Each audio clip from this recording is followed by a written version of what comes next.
Kur e kem fjalën të kjo temë të çështja e zemrës, pasi që profeti Muhamedi sallallahu alaihi wasallam na ka klasifikuar llojet e zemrës. Ka zemër të shëndosh, ka zemër të gjallë, ka zemër të vdekur, ka zemër të sëmurë. Zemra e gjallë që është e shëndosh është zemra e një besimtari, që është besimtari i devotshëm, besimtari i cili e ka fut veten në binarët e Islamit, edhe ruhet maksimum nga mëkatet e mëdha e tjera. Kurse zemra e vdekur është zemra e atyve të cilët e kanë mohuar rrugën e vërtet, kanë dalë për fejës, e kanë praktisë fejen, ose jo besimtar, ose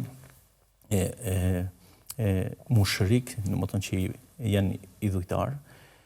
Edhe zemra e cila është mesatare. Zemra e sëmurë është zemra e besimtarëve musliman të cilët vazhdimisht mundohen që të largohen nga veprat e këqija, po mundohen që veprojnë vepra të mira, mirë po prapë se prapë dunjaja, jeta e kësaj botës i tërheq tek mëkatet, edhe ai e sëmur zemrën. Pastaj mundohet që ta shëron prapë e sëmur zemrën. Kështu që thuhet se zemra e sëmur është një zemër e një gjunahçarit. Kështu që secili për neve duhet të kem parasysh se pasi që është diçka e shtrenjtë në trupin tonë që është zemra, të mundohemi që ta ruajmë edhe të mundohemi që atë ta shërojmë edhe që kur mos na smur atë ose larg Zotit na vdesë edhe ajo.